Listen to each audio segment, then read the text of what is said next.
No matter how skilled or proficient your employees are, it achieves nothing if they don't have the intrinsic productivity and initiative necessary to be empowered and self-reliant. I will show you throughout my presentation how to manage employee productivity in a healthy, conscious manner so that you and your employees can become the best team you can be. My name is Haneine. I was born here after my parents moved to Vancouver with my older brother from Mexico City.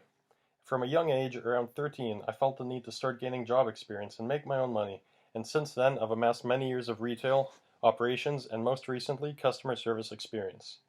I have been in a position to supervise and manage team members, so this topic was of great interest to me.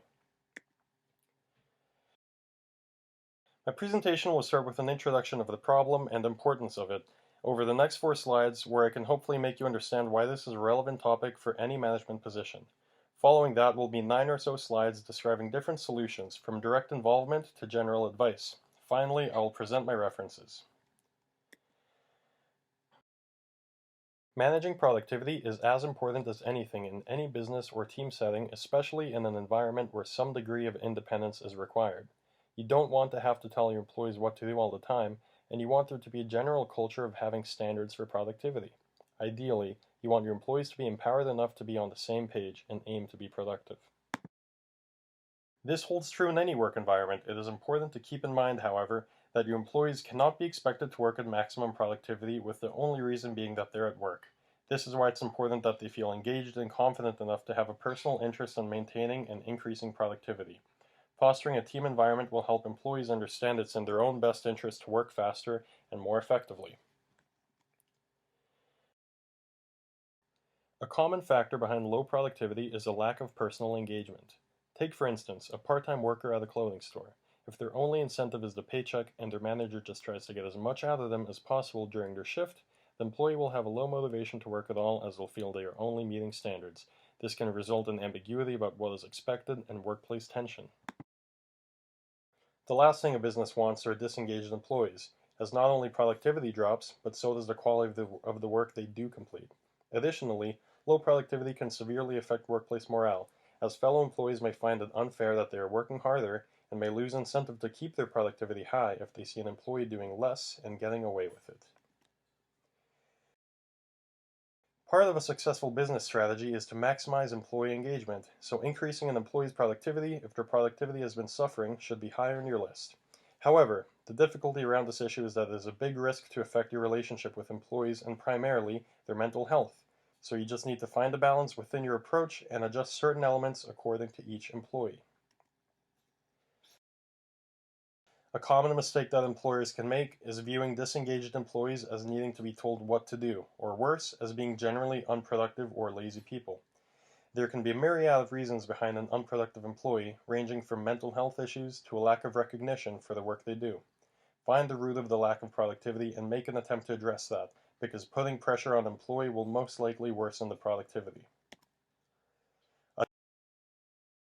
A disinterested or a disengaged worker is the last thing you want, and the solution is more often than not to get to know the person and to really make them feel respected and appreciated, rather than to incentivize with rewards or bonuses.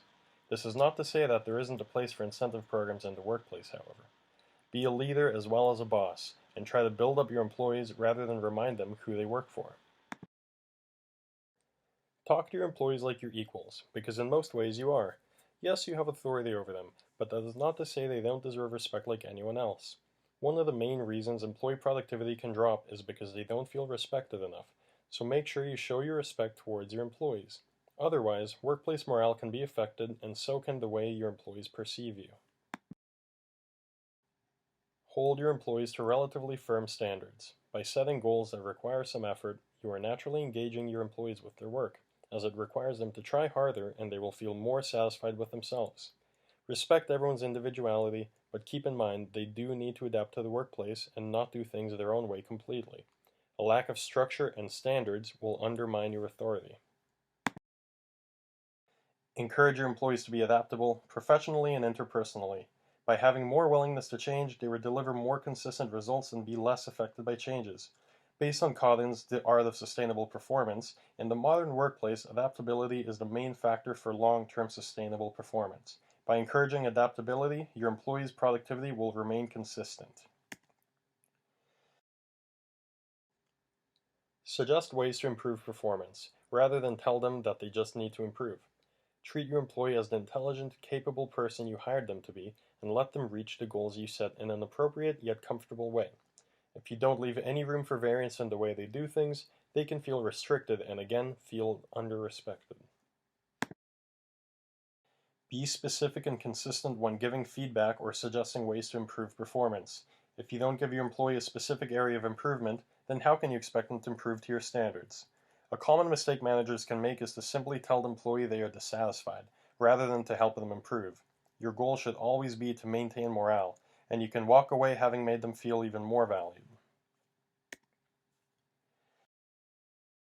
As a manager, it is your job to coach and train your employees to your standards. You yourself must have a plan of improvement, at least mentally, so that your employee can learn best in a cohesive manner. You are the one that needs to be guiding them and giving one-on-one feedback. You want to check in on employees to check their progress and remind them that you are there to support, not to make them feel judged.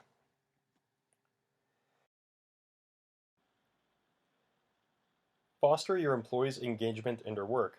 Make sure they understand the logic of what they're doing and why it is important.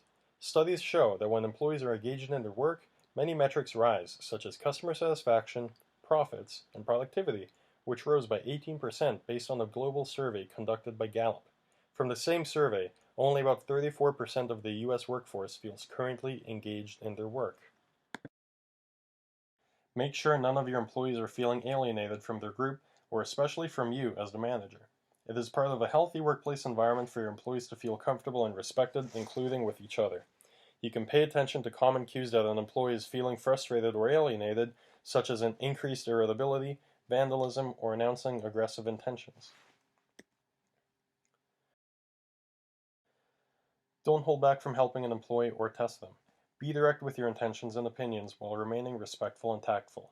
By test, I'm referring to seeing an employee who may be struggling with something, and rather than helping them, you let them figure it out because you think they should know it. Whether they are about to figure it out or not, it will help them to be more consistent if you give them feedback in the moment. These are the references I used to construct the presentation, and find the statistics included in the presentation. Thank you for listening.